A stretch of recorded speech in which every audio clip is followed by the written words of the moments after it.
Welcome. Thanks for tuning in.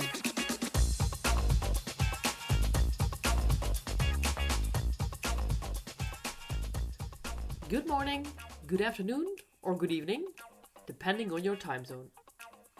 My name is Zanne van der A, and together with Miranda Nijenhuis, we are hosting this customer experience podcast for you.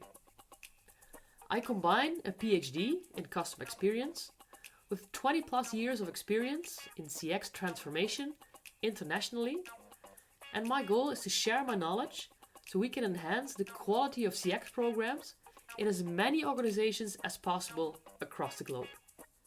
Yes, I know, it's a tiny dream, but come on, let's at least try to change the world together.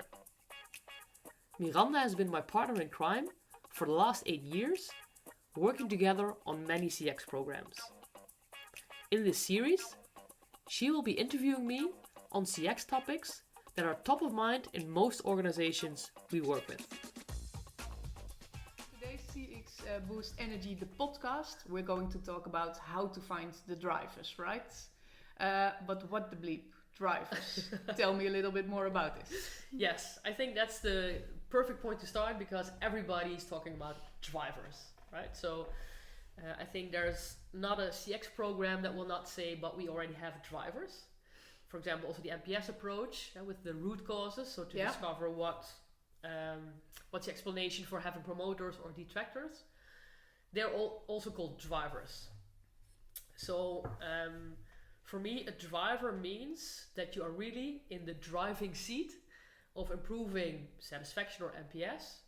That you use smart statistics that really tells you, okay, if I enhance this, my satisfaction or NPS will increase by X. Yeah. So super concrete, steerable information. That to me is a driver. All right. And what's wrong with all these other drivers that people are talking about? Well, a few things. So when we look at, for example, the NPS approach, but there's a trend towards asking more one question and then an open text. And the risk of analyzing open text is that you get so-called irrational answers. So for example, if I ask you, would you recommend company X? And we ask you the question why, you start thinking about your answer. Yeah. You start thinking, well, because, I don't know, Zanne was super friendly. Or because it was a super speedy process. But you start thinking, you start rationalizing your answer. While we know that we as human beings are not very rational people. So you run the risk, and we've proven that risk is real, right? We've proven data. Yeah. That the things that matter to me on a subconscious, latent level are not the same things as the ones I'm answering in my rational question. Which explains why you think you have found the drivers, you start improving, but you don't see the effect. Because you're improving the rational and could be the wrong drivers. Yeah. Right? So even if you have super smart AI tools that analyze 20,000 open answers, just be aware you're still analyzing the rational answers. Yeah, exactly. And we've tested this one time where we said, okay, you have five categories. And the number one from a latent level became the number 4 on the rational list. It's a big difference, right? Exactly. It's not just a bit off, right? Your compass, it's then really seriously off. Yeah. Yeah. So when you find these right drivers, what can they give you? Well, I think the key, what they can give you is that you're translating this soft, vague thing called experience into hard, steerable information. So I think to me that was one of the reasons why I decided, okay, maybe I should do a PhD, because PhD, scientific boredom, right? Yes, you can download it. But I really felt in order to help, boards to make this transformation, I need to figure out a way to make customer experience hard steerable. So in the end, what we try to do is translate what matters most to customers using smart statistics to really say, okay, if I enhance this, my satisfaction, my NPS will increase significantly and in a short time. And when you use those smart statistics, so if you're interested in statistics, I'll just let you know the 3 techniques that we're using, right? It's factor analysis first, then it's regression analysis, and then reliability analysis. And just Google them if you're interested. We like to just work with our partner in crime. We've created this nice format that we just fill out and we get a raw output. But the key, what it does is that it groups the insights from the survey that we make to the right topics. So then you know, okay, topic X is 5 times more impactful than topic Z or A or B. And so in the essence, the drivers, the smart statistics do 3 things. One important thing is that we all have assumptions, we all have gut feelings. And we all think we know what our customers want because we are customers ourselves. And we start having a lengthy debate, right? You might say, no, it's all about speed. I might say, no, it's all about personal attention. But we don't know because it's our assumption. So the first thing that the smart statistics will tell you, this driver analysis, is something that's called explained variance. And explained variance is a percentage that you get as output of your regression analysis. And let's say in business terms, it's telling you, did we find the topics that matter most to our customers? Or phrased otherwise, did we miss anything? Yeah. So this is validating the work that we do in the journey workshop and the survey. Did we cover all the topics that matter to them? So super crucial, no more assumptions. Because now if you're still saying, hey, but it's all about speed, now you have proof, okay, Miranda, it's nice that you think it's about speed, but hey, the drivers are saying that to customers, speed is not that important or not important at all. So that sort of prevents the transformation from slowing down because you have a lot of internal debates. So that's the first thing, knowing for sure that you found the right topics. And as an example, right, for example, a lot of measurements, they when you ask the NPS or when you ask the customer effort score, they add sort of a select list with a predefined topics, which means that you have no idea if these are the right topics, right? So that's one of the risks. Yeah. So that's the first one, knowing for sure you found the right topics. Then the second thing, okay, now I found those, 5, 6 topics. What's the impact? And so when research companies use some statistics, because a lot don't even do that, right? They they count the number of root causes, for example. But if they use statistics, it's often correlation. Mm-hmm. And correlation is not the same as cause and effect. That's one thing. But also with correlation, the topics tend to be pretty closely together. Yeah. So with correlation, you never see, hey, this topic is 5 times more impactful than that one. It's between 0.4, 0.8, and you get this priority matrix often, right? With impact and satisfaction. So with regression analysis, with the topics, you see, okay, the topic, for example, personal attention, is 5 times more impactful than your My account, which is not a very hypothetical example. But we often see that the human factor is much more important than the digital side. Yeah. And there you have your hyper-focus, right? Yeah, exactly. Yeah, because I'm super busy. I have 1,000 things to do as an employee. But as long as I remember, let's say that this would be the outcome, as long as I remember in everything I'm doing, okay, personal attention is key, then I'm 24/7 focused on the thing that has the biggest impact on customers, right? That's super helpful. So that's the second thing, right? It's giving you the impact. And then the third thing that you get out of driver analysis is, of course, your actual score. So how do customers value each of those statements? And what a lot of people also in those priority matrices, often research companies say, the things that have the biggest impact and the lowest score, you should start improving those. But what we tend to advise is that you would want to enhance the thing that has the biggest impact, but it's not yet on a maximum score. So let's say we're measuring on a scale of 1 to 5. Yeah. Completely disagree to completely agree. And your number one topic scores 3.8. Not super low. Then a lot of research companies would say, okay, that's maybe already a positive, right? So you're not doing a bad job, it's high impact. So let's start with the next one. But we would say, no, but if the impact is 3 times higher than, for example, the My account, make sure you move that 3.8 to 4 point something, because that's your fastest way to go to an 8 or 9 plus. Yeah. So we tend to, if we talk about focus, so our surveys are pretty long, right? 40, 50 statements, no exception. Yes, we get enough response percentage. That's one of the FAQs we always get. But in the end, we bring that down to a top 10. And why top 10? That's not per se a scientific reason, but that's a pragmatic reason. Indeed, we're super busy, focus. So ideally, we tend to say, if you have some quick wins on the numbers 5 to 10, fine. Mm-hmm. But try to focus on redesigning your journey completely from your number one driver. Yeah. And then every time so far we've seen across countries, sectors and companies, every time within 3 months, that's also super fast. Yeah.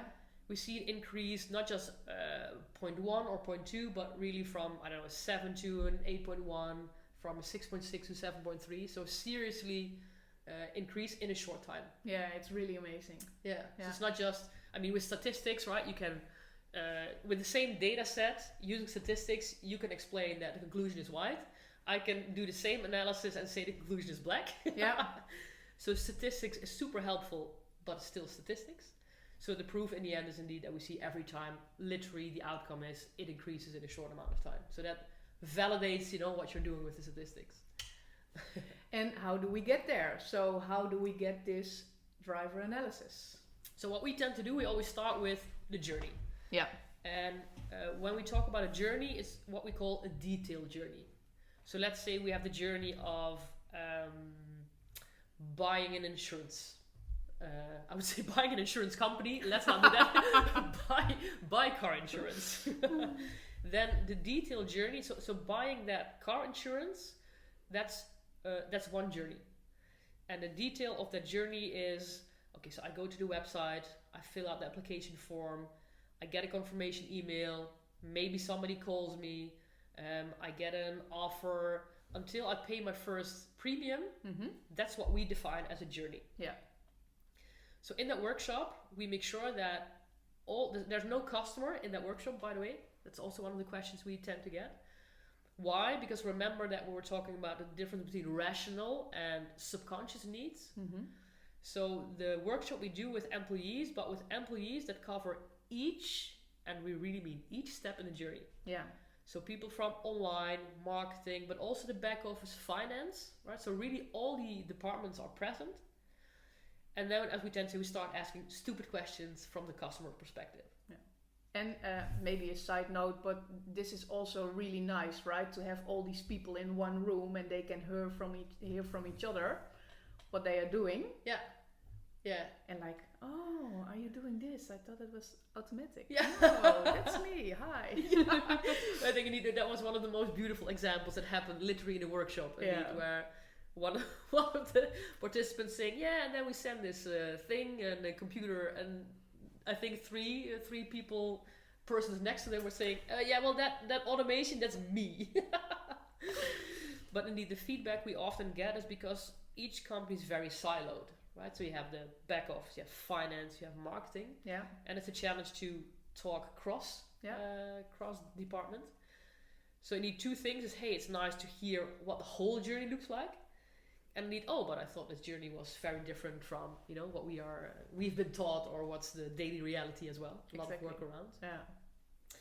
So let's say 70% of the workshop is that, just going through the steps, and also often that we ask, okay, and that confirmation that I get when I fill out the form online, what does it say? Yeah. And a lot of people say, I don't know. The computer is sending something, right? Yeah. And also in this journey workshop, it's important to look from outside in, right? So a lot of people look from out their own jobs, and they're saying, well, I'm doing this and that and that. But what is the customer actually experiencing? Exactly. Yeah, and I think a super concrete example was a journey, I think, where we had a B2B customer. So we got this whole description about the internal procedure of invoicing. Because often, the internal process is super complex, but the good news from a customer perspective, it's super simple. I receive the invoice, I pay the invoice. Yes. Sessa, no matter how much steps you have internally. So yeah, that's super crucial. Yeah. And also one of the mantras, but I think I'm going to stop after that one because we will make a separate podcast about journey mapping, is always remember 80-20. Yeah. You get a huge list of exceptions, Yeah, no, but there's also a possibility that customer goes through XXX step. Okay, stop there. 80-20. Yeah. But to be continued. We do another podcast on journey mapping. Yeah. So that's one part, right? So we map the journey, meaning what steps do the customers go through. Yeah. And then at the end we ask, so that's the existing current situation. And then the second part is, okay, what emotional experience do you want your customer to have across this journey? For example, it should feel personal. I want to feel I can trust you, right? Just a brain dump. Then those two components we use to build a survey, which, as we said, indeed, is not the one question. It's 30, 40 statements. Mm-hmm. And then we send that survey to customers who have recently experienced that journey. And recently is minimum 1 week ago. Maybe you remember from the first podcast that you don't want to measure directly after a touch point, because then you're missing part of the journey. Yeah. So minimum a week ago, but maximum 4 weeks ago. Because if it's longer, I'm still sometimes shocked that I see that research companies are asking, for example, when it comes to complaints. Did you have a complaint in the last 12 months? I don't know. Probably, but I have no idea what the details of my experience were. Yeah, exactly. And then you get a sort of super average 7 point something because I have no idea. Yeah. But then we send it to customers who have experienced that journey, and as soon as we have 100 responses or more, that's when we get to the smart statistics. And we no longer, because I used to have to do that for my PhD myself, but hey, I don't really get super energized with running statistics. So we've created this format, and we just outsource that now to a research company. So in case your research company doesn't know factor regression analysis, they should, by the way. But if not, let us know, and we can also connect you to them and just figure it out. No commercial reasons whatsoever from our end. So we get the statistics back, and then we capture the top 10. So the output that we're getting is not a 30, 40 slides of research. It's just 3 slides. Yeah. Make it really simple, right? Really simple, really concrete. One slide is, okay, what was the explained variance? Is that good or not? Yeah. The second is your top 10 drivers with the impact. What is good or not? Well, that differs depending on how scientific you are educated.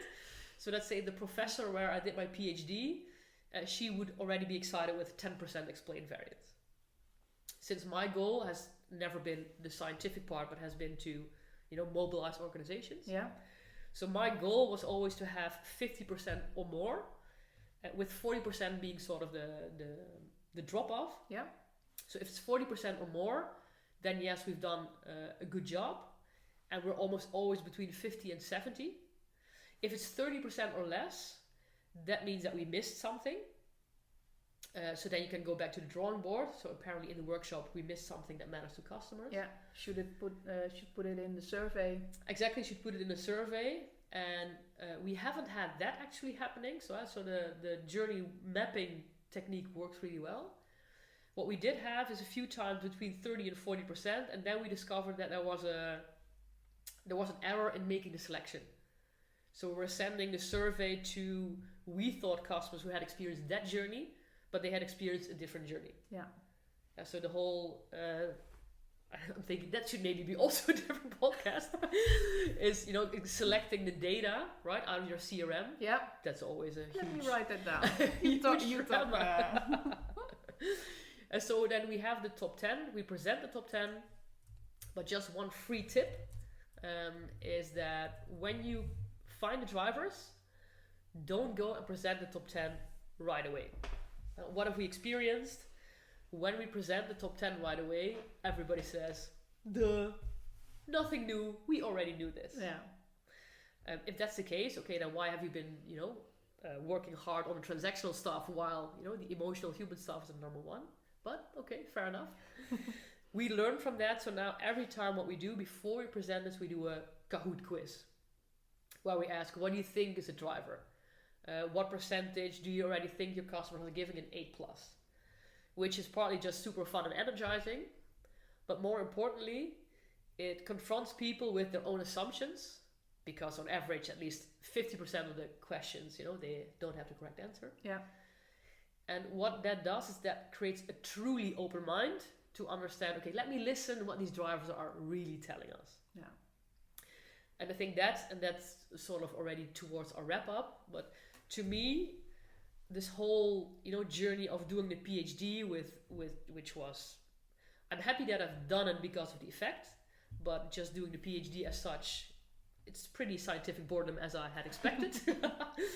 But the key, what really helped, and that was my goal, is that with those statistics, you can now prove that this human factor, treating people well, right? That was my tiny dream, to change the world, to make sure that companies treat people well, yeah, customers and employees.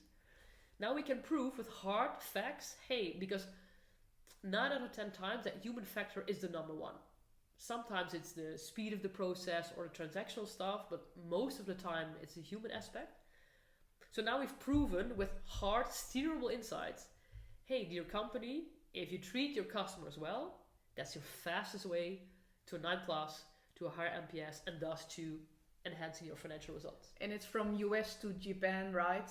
No difference in other culture. countries. Yeah. No, exactly. It's it's really. I think that to me also that touched me the most. I think indeed when we were working with Randstad, we did this across 19 countries, and this human factor is so universal.